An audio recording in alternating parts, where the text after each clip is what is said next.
we go. Welcome to Whispers and Bricks. My name is Ari Sherman. I'm your host. I have with me today as my guest, Eddie Zingleman. Eddie was born and raised in the suburbs of Atlanta, Georgia. He comes from a family of 5 siblings and is an entrepreneur at heart. Before he was born, Eddie's older brothers were exhibiting signs of eye issues and were diagnosed with retinitis pigmentosa. I hope I pronounced that correctly, RP for short, a degenerative eye disease that eventually leads to blindness. Because it was suspected that this might be hereditary, after Eddie was born, he was tested as a toddler and was also given the unfortunate news that he too had RP. In total, 4 out of 5 siblings were diagnosed with this condition. This led Eddie on a path of challenges that ultimately turned into successes. Eddie created Country Home Furnishings from his home garage in Georgia in 2016, with a focus on handcrafting traditionally built farmhouse dining room furniture. Eddie's clients revel at the amount of detail and craftsmanship that go into every piece and are stunned when they learn that their furniture was constructed without eyesight, something most people take for granted. In 2019, Eddie and his wife relocated to Nashville, Tennessee, allowing Eddie to move from his garage and into a fully functional workshop equipped with state-of-the-art supportive tools and machinery. To widen his business profile, he changed the name of his business to Tennessee Woodworks, which reflects the community they have grown to love. Despite his limitations, Eddie works hard to build the foundation of a business that will lift up his community. As his business grows, Eddie hopes to inspire and provide opportunities for other people with disabilities who want to work with their hands and build their sense of accomplishment and purpose. Please help me welcome Eddie Zingleman and his wife, Katie. Eddie, how are you? How you guys Good. doing? How are you doing? Thanks for having us. Oh my God, it's my pleasure. My pleasure. So this is going to be an interesting show, I firmly believe. As you know, the name of this podcast is Whispers and Bricks. Now, the whispers are those voices telling you what the right thing to do is, and they represent the good in life. The bricks represent the bad things that we go through in life. And God knows everybody goes through something in their lives. People get hit with bricks all the time. Now, so we know that life isn't a straight line, many ups and downs, bumps in the road, and some very often what might seem like a perfect life, most often is not. Now, Eddie, you got hit with your first brick early on in life, as we discussed in your bio. You were diagnosed at the age of 3 with a rare disease that caused you to start losing your eyesight. How did that affect you at that young age? In a sense, it starts to alienate you from your peer group. You know, there are certain things like, I remember in elementary school, if a group of friends and I wanted to get together and go to the skating rink, I would walk in and realize that it was dark in there. And night vision is one of the first things that goes with the eye condition that I have. So immediately, from a young age, I wasn't able to fully participate. And, one of my biggest loves when I was growing up was playing baseball. And I was able to play really well during day games, to the point where coaches were like, man, we want to put you in every position because, you can really hold your own. And then we'd be playing a night game and I would be in the outfield and the ball would land 10 feet in front of me because I couldn't see it. So it was a constant challenge because I had things that I was good at, but I would just constantly get hit with something that reminded me of the limitation and would just set me back once again. Wow. What was the reaction of your parents? How did they deal with it? It's not only you in this case, obviously, it's your siblings as well. What was their reaction? I don't think they had any other choice but to just accept it as our reality and move forward. They told us that, look, you're going to have limitations and things that are going to hold you back, but you've got to be able to find a way around that. And, it is a true statement, because to do things to keep me, especially in the business sense, to be able to function means that I have to work twice as hard as anybody else doing the same thing that I'm doing. I just have to. Without a doubt. Yeah. Yeah. So it's, they accepted it. They didn't treat us any different, but they didn't ask us or try and push us to do things that they knew we were physically limited to do.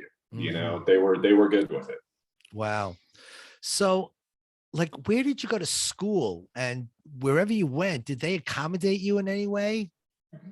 Yeah. So I went to school, in, just north of Atlanta, and, a good thing, a really good thing to come out of all this is the high school that was in the district where I grew up happened to be sort of a vocational type of school, in the sense where, there were about 10 high schools in our school district, or in the county district, and all of the visually impaired students would come to my high school because they had specific, periods during the day and class periods where people would get together, and if they couldn't read regular print, then they can go into this one classroom and have some assistance to be able to, have somebody dictate test questions to them or something like that. So even though in high school I was still able to read regular print, I'm not anymore, but at the time I was able to read regular print and still kind of be able to read off the whiteboard in classrooms. I took that opportunity to learn how to read Braille, and kind of, I did cane training during certain periods of the day in this class. And, these were things that, when you're a young teenager, I knew what my situation was, but I didn't know the full scope and the reality of what the rest of my life was going to look like. And I was in denial about it. I was like, yeah, I know I have a little bit of limitation now, but nothing's going to happen. My older brothers at the time, their vision hadn't gotten terrible yet. So I didn't really have any reason to believe that it was going to be as hard as it turned out to be. I was in complete denial about it. But I had teachers and, a lot of people trying to prepare me for something that I didn't really think was going to happen, but they knew it was going to. Interesting. Really, really interesting. So I think the thing that blew me away was when you told me that you were still able to drive in high school. I was still driving. And I'm going like, everybody, please get off the roads. Yeah.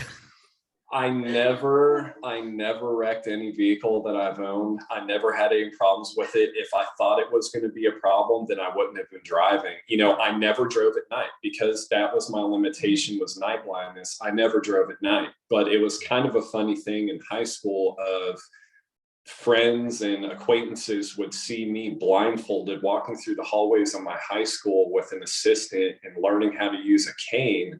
And then in the afternoon, when we were all getting in our cars to go home, I was hopping into my truck and driving out of the parking. Yeah. So my inner circle, close group of friends knew what was going on, but there were a lot of people in the periphery who didn't really know both sides of everything, where it was like, this doesn't make any sense. I hear you. Yeah. Wow. Yeah. Now, after you graduated high school, all right, what did you do? To say I floundered around would be an understatement. My original plan in high school was to go to broadcasting school. And that was what I was gearing up for 4 years in high school. I had lined up what college I wanted to go to. I had done an internship at a radio station in Atlanta, and I had really devoted a lot of time to learning the ins and outs of this. But my senior year of high school was kind of the advent of alternative forms of media. And terrestrial radio, as we know it now, is a lot different than it was in the early 2000s and in the 90s. It's not as nearly as big as it was then. So I started realizing that, look, it's going to be difficult because the pay is not going to be very good, and you're going to be having to move around a lot to be able to hold a job. And with my limitation, I didn't see that as being a very good plan. So everything I was planning for after high school got thrown away senior year of high school. And I kind of stumbled out of school into the real world. I was still living at home with my parents. I was working in an auto parts store. And I eventually, a year after high school, was able to get enough financial assistance from the state to be able to enroll at a school in Athens, Georgia. And I moved up there, but reality hit again. And I was only able to survive and live up there for one semester of school before I was flat broke. I didn't have any more assistance coming my way to pay for my classes and tuition. And I had to move back home. And the cycle started over again. Wow. Now, something magical happened, I think, in 2013, right? Yeah. Yeah. Kate, that's when Katie found me on the dating website and reeled me in. And we started dating. And I moved in with her pretty shortly after that. We got an apartment pretty quickly after that. And she was already working at a hospital in Atlanta. And I had always been interested in medical, but I never really looked that far into it. I didn't think it would be very feasible, but I liked it, so hold on. Katie, So stop there. Okay. Katie, tell me, A, did you know that he was going blind or was blind? And B, what attracted you to him? I know he's a good looking guy. I see that. All right. Thanks. But he has his limitations. It's not easy, being the spouse of a person who's blind or going blind. So what was going on in your mind when this was all happening? Yeah, no, absolutely. It's a great question. So we did meet online, and very quickly, very early on, Eddie was very transparent in saying, look, this is my diagnosis. This is what it looks like. This is what it's going to turn into. So he was really open and transparent with me from the get-go. And so I really appreciated that, his honesty. I think at the time I didn't necessarily understand the seriousness of it. Yeah. Just because he always comes off as just so independent and eager and motivated. And most people that first meet him say, I didn't even know that he was legally blind, right. Because he literally can make friends with anyone. So I think first instinct, yes, attractive guy, but more than that, he's so selfless and kind and caring. And I think because of what he's been through has really shaped who he is, in terms of just his personality. So he has this positive kind of attitude. And what I've really been inspired most is that Eddie always says it can always be worse. So he continues to, especially on those hard days that we have. So being with someone who, yes, recognizes it's serious, but at the same time, it can be worse. I think that's just such a positive outlook to have. And I'm glad I found him. I'm glad I snatched him up. I'm going to tell you, you're a very special woman. I say that from the bottom of my heart, because marriage is difficult enough as it is. All right. Yeah. It's literally two strangers getting together and trying to make a life together.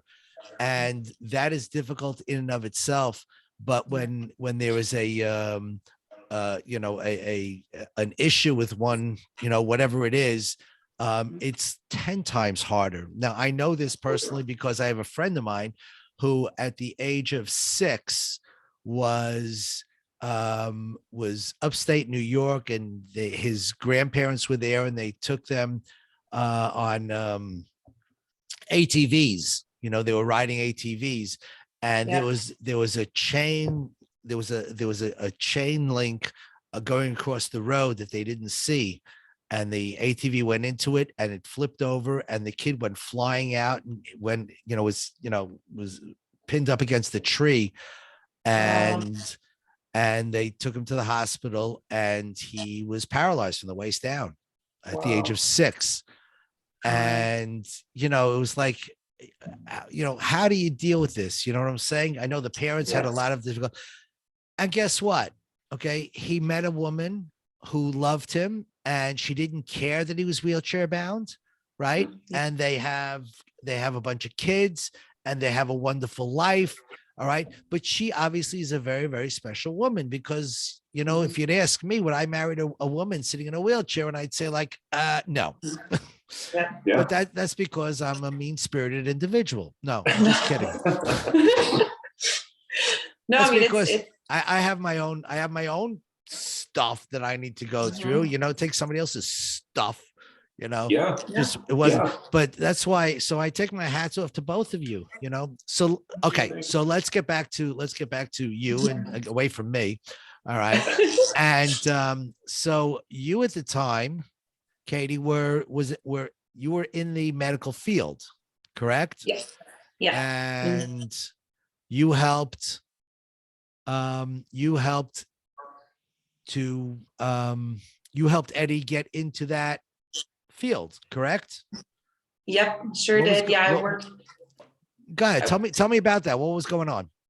Yeah, so I worked for a hospital in Atlanta as a recruiter. So I was hiring clinical staff, and Eddie had really strong interest in healthcare as well. So thankfully, they hired him. And what was great is we were already living together, so the commute was easy, commuting back and forth together, and There you living go. together and working together. Yeah. We really dove in head first. We really dove in because we were also, you know, we were working in downtown Atlanta.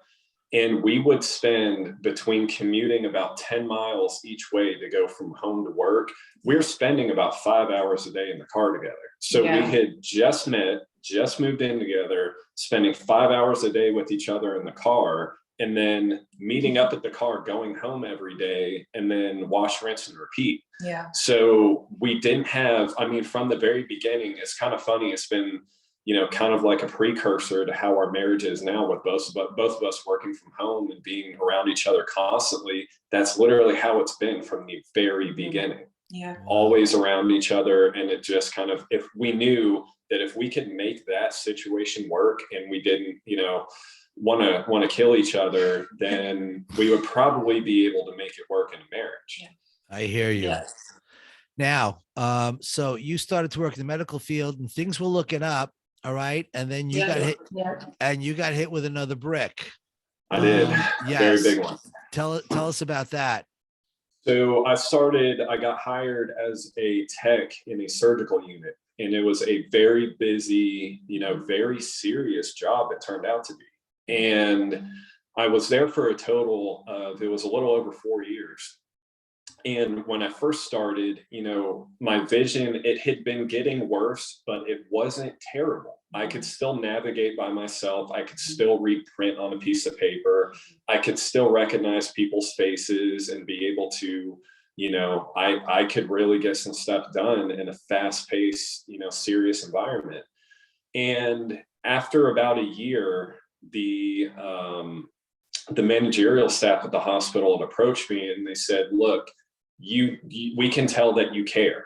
And if you have any interest in going to like nursing school or anything like that, we have a program where we will pay for your tuition if you will work for us for a while after you graduate.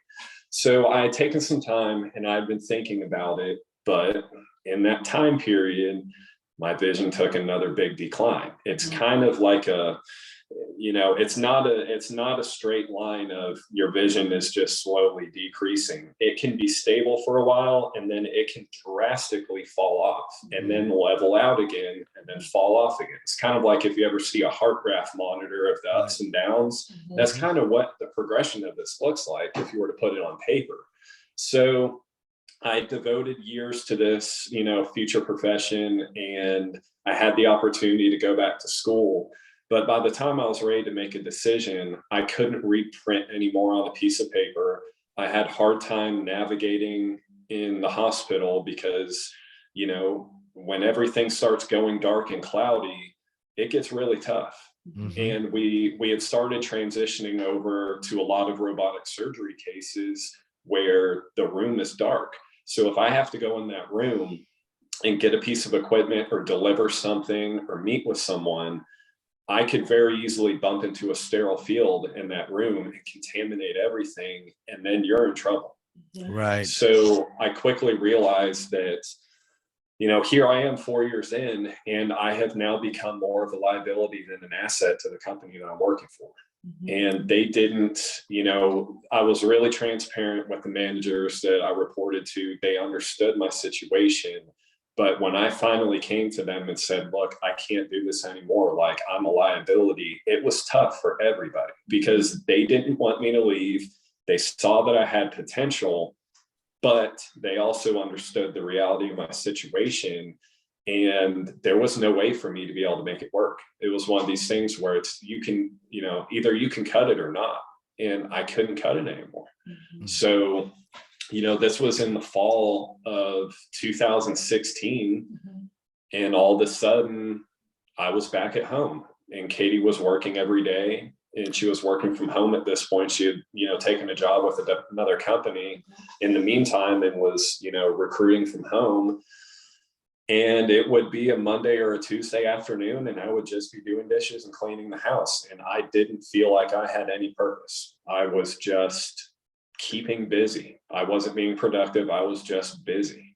And it sucks. It really sucks. Okay. So what did you do after you left the medical field? What was your next initiative? I started kind of fumbling around for ideas. I knew that if I was going to have any kind of career, then I would have to create it for myself. That way I could establish my own system of working where I could kind of accommodate everything and make it work. So I had the bright idea that I wanted to learn how to rebuild transmissions and open a transmission shop. So I spent money on tools. Near and dear to my heart, because when I first started in the working world, I was an auto mechanic. Really? Yep. And my mother was so upset. Auto mechanic? Yeah. What, are you kidding me? For that I sent you to school. Yeah. The funny thing was my father wanted me to be a dentist and my mother wanted me to be an accountant. So when I started school, the first semester in college, I took biology. It took one semester of bio to realize I am not going to be a dentist. And then I took some math courses and some accounting courses. And I ultimately wound up, going towards that field, but not becoming an accountant, so to speak, but in the financial world. So I'm sorry for interrupting. But it was the transmission thing was near and dear to my heart. So what's going on? Where you bought a whole bunch of tools, you bought equipment. All right. Where was all this stuff being done? Was it in your garage? Were you working for yourself? Were you working for somebody else? I wasn't working for anybody at that point. I was just diving into something. I grew up and I had always had a love for everything automotive. We had restoration car projects when I was growing up. So it was something that it wasn't brand new to me. Like I had never rebuilt a transmission, but I know my way around the car blindfolded. So it felt comfortable. It felt comfortable, but I took over our garage and put some work tables in there. And I literally learned everything off of YouTube. I would get a video playing on the bench beside me and I would have a transmission rebuild kit on one side and a pile of old burn up parts on the other that I've been pulling out of this thing. And I spent months doing it, just taking things apart, putting them back together and testing. And I can't even remember how much time I spent in this, but I kind of put the proverbial cart before the horse because I had learned how to do something before I knew anything about the reality of the market. So I was sitting here. I have a garage full of stuff that I'd spent a ton of money in, and time invested into it. And I'm like, okay, well, I can either go work for like a car dealership, making a little bit of money an hour, just rebuilding transmissions, or I could open my own shop. But a lot of those come with their own liability because everything in the automotive field from a technological standpoint is constantly changing. Nothing in that field is the same for more than one generation of a car model, and that's usually maybe 2 or 3 years at most. And then they've got a new transmission and engine platform that they roll out, and you're back at square one. You may be able to take a quarter of the knowledge that you had from before, but you're going to have to be sitting in a trade school somewhere learning the other 75% that it's going to take to keep doing your job for the new developments that they put out. And that wasn't realistic for me because I couldn't function in a classroom setting anymore. Right. If they turned a video on and they said, okay, look what we're doing, I can't be a visual learner anymore because I can't see what they're trying to show me.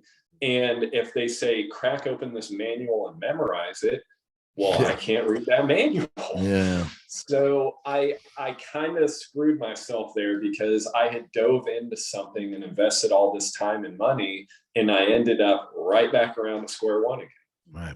Katie, let me ask you this. What were you thinking at this point when he was going through all this and then like the bottom fell out, you know, that another brick comes flying through at you, and what was, you know, what were you thinking? What were you, you know, how did you deal with this? Yeah, no, that's another great question too. We really went through a lot of this before we got married. So a lot of this was, we had a lot of tests thrown our way.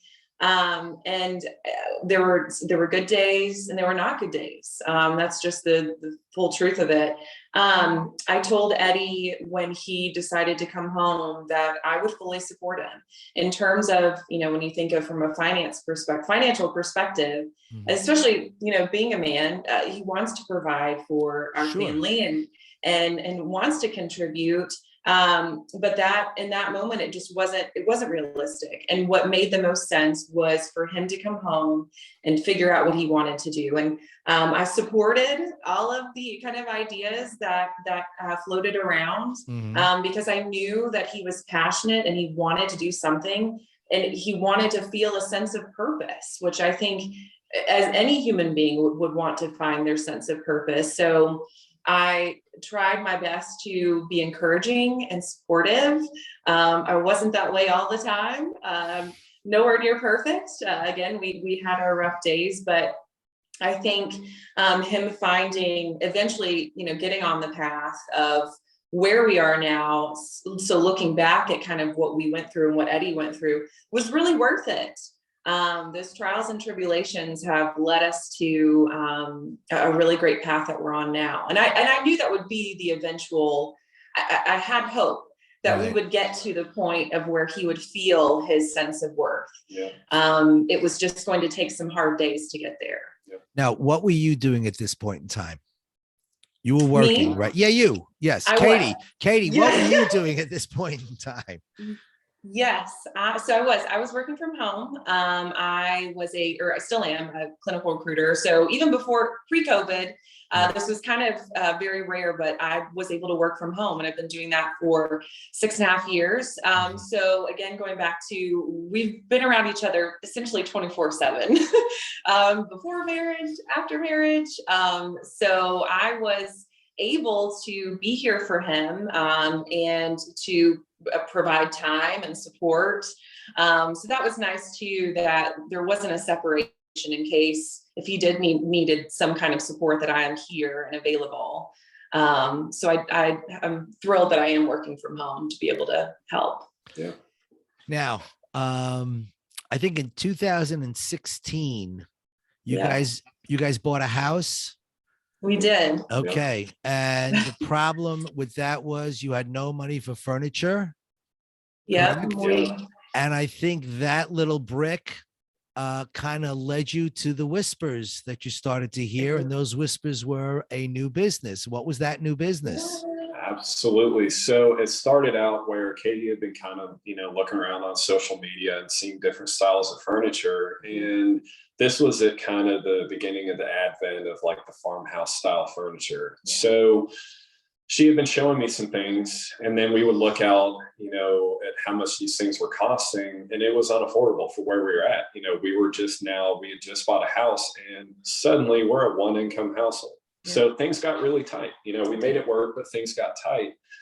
And I didn't have any experience with woodworking before this. I had a background with, you know, automotive hobby type stuff. So this was the time where I said, look, you know, we don't have the money to buy this. I want you to have what you want, and I want to try and figure out how to build it. So jump back into YouTube, started watching tutorials, and figured that I had, you know, seen enough to be able to dive into this and figure it out. So, you know, a truckload of lumber was on the floor of our garage. I didn't have any woodworking tools. I literally had a $6 handsaw, an old roofing hammer, and a box of nails. Like I was literally as close to square one as you can possibly get with anything. I mean, this was from scratch.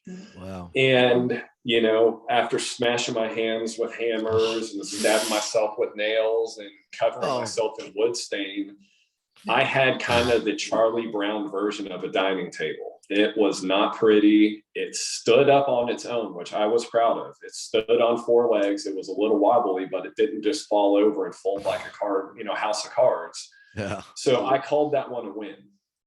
And Katie liked it.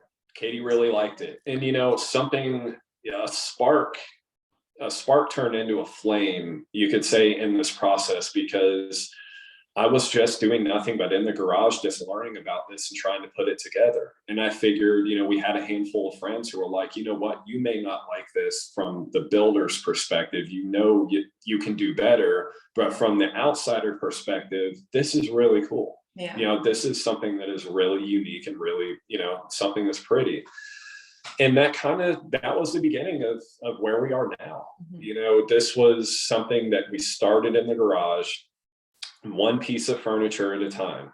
And it's been from the beginning, the bread and butter of the business has been dining tables and dining furniture.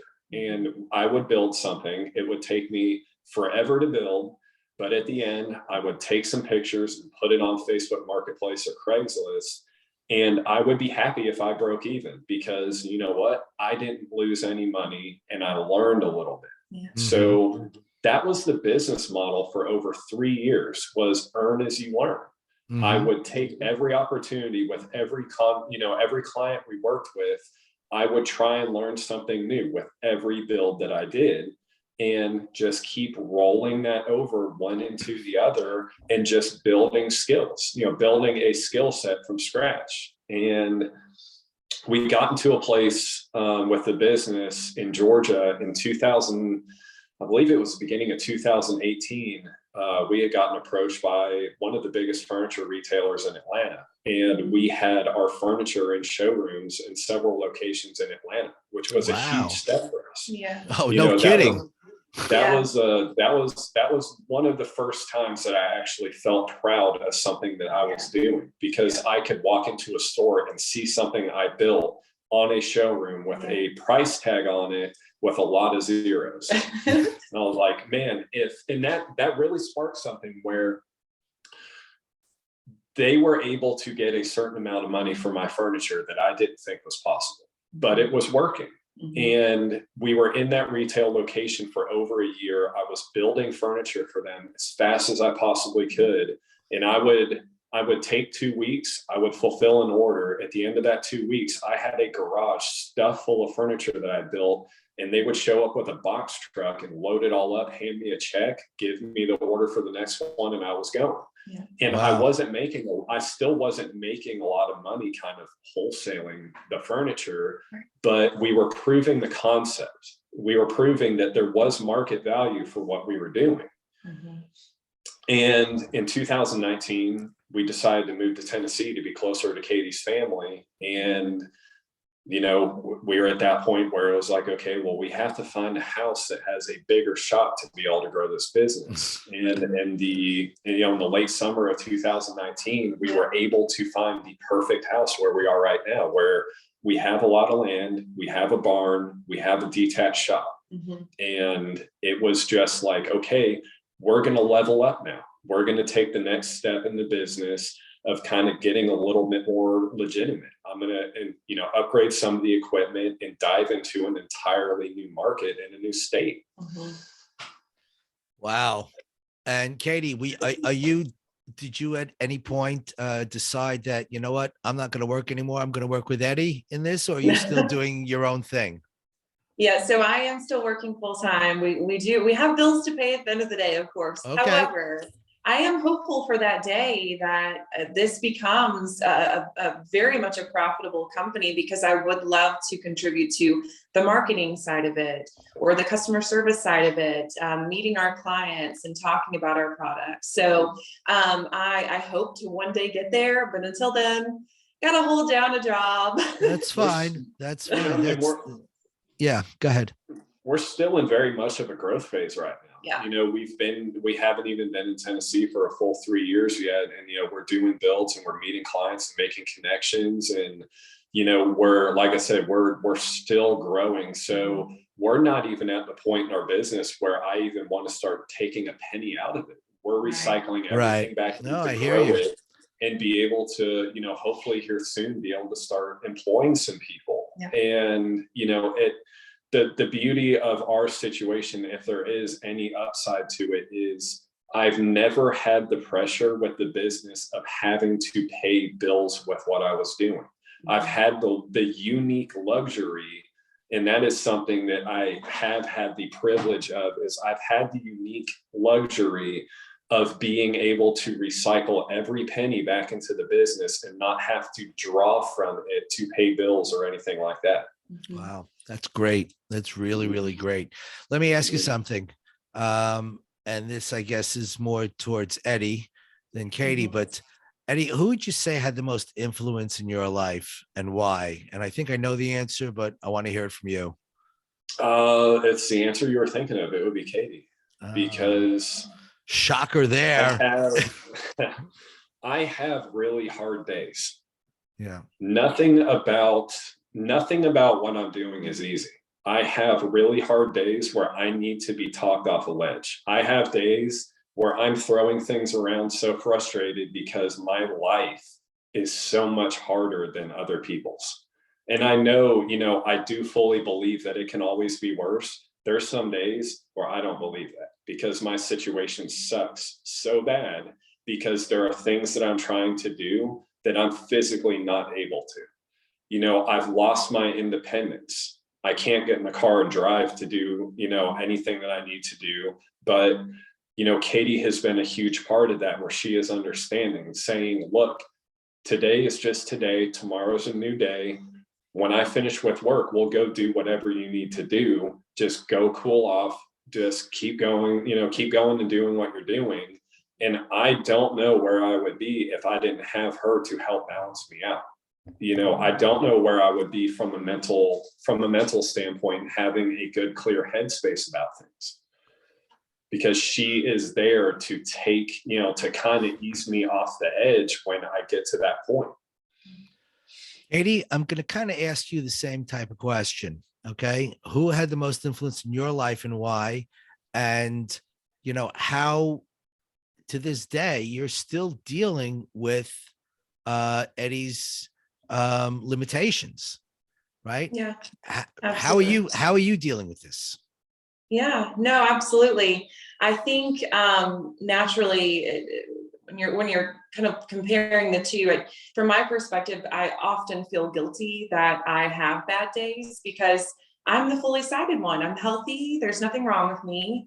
So why should I be complaining? But I think there are valid points to a spouse or a loved one or a caretaker that is in this situation, that their feelings are valid, that they deserve to have that support. May that be if it's a therapist or a support group. And I've been able to have those tools for myself, because if I'm not taking care of myself, if I'm not my best self, then I can't take care of him. So I try and focus on being calm, cool, and collected, which is not always the case. But if I'm not in the right headspace, then that's not going to translate well for the both of us.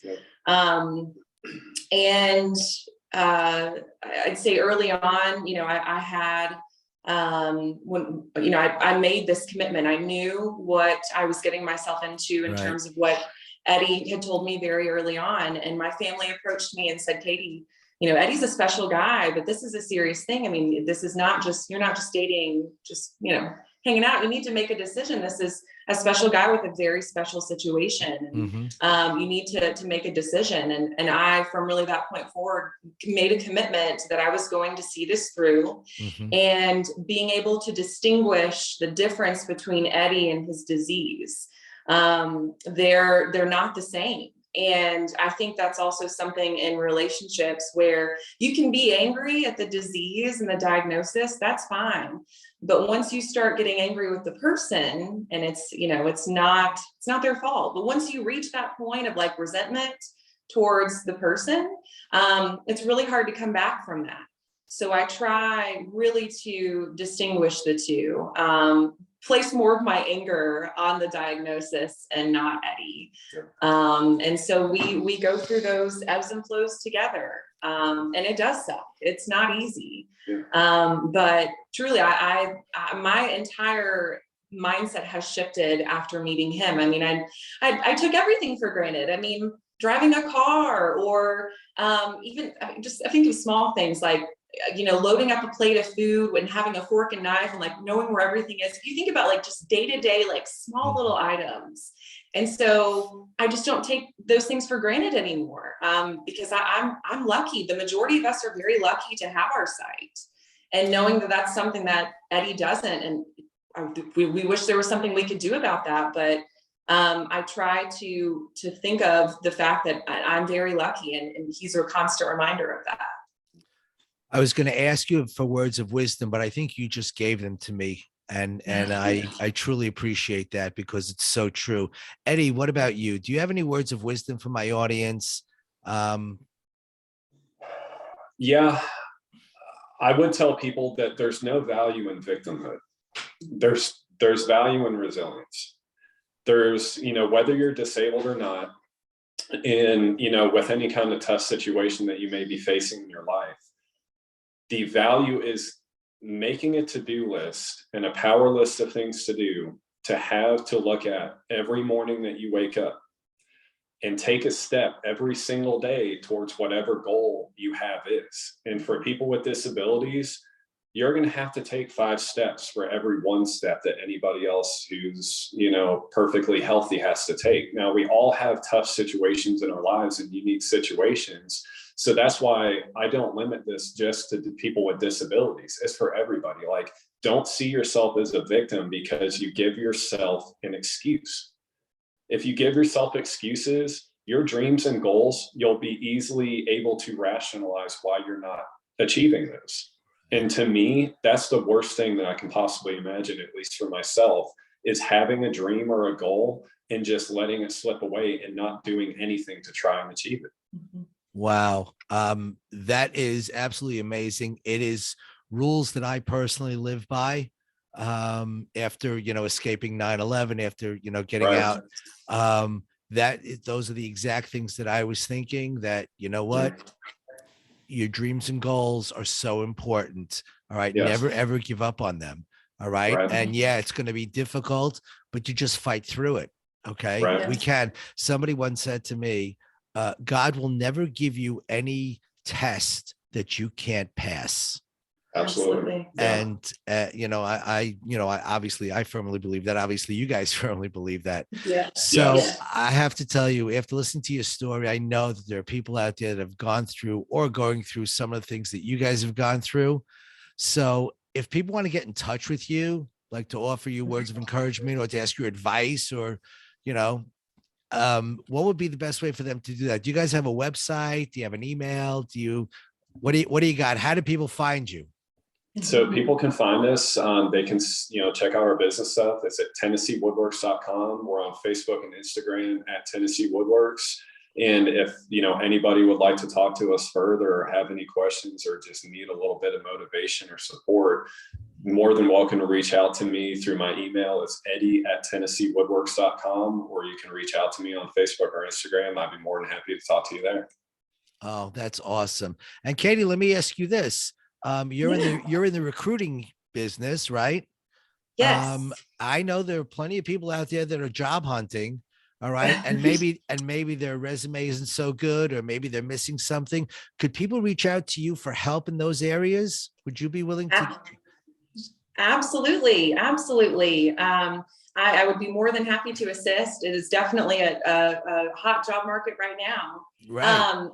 And so as far, I can give my personal email address. Sure. If that would be helpful. So it's katie.zingleman@gmail.com. Now, And I'd be happy to speak to them. Katie is Katie. Yes. Yes. Katie dot Zingleman, and then- Zingleman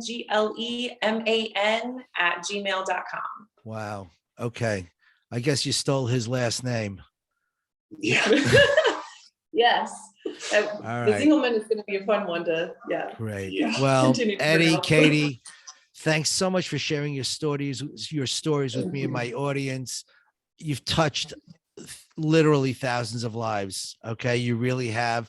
Keep doing what you're doing. Keep up the good work. Keep being a pillar for all of those who have disabilities and for all of those who are much luckier than you are, but believe that they're not.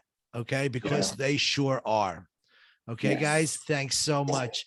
You've been listening to Whispers and Bricks, and I'm your host, Ari Schoenberg. Remember, if you feel like you're stuck in the mud, like you're spinning your wheels, wasting time in your career, your business, or your life, if you know you're not enjoying all the success, satisfaction, and significance that you desire, then it's time for you to book a call with me at www.callwithari.com. Check out my Whispers and Bricks Coaching Academy. And until next time, listen to the whispers, avoid the bricks, and never, ever give up on your dreams. Bye for now.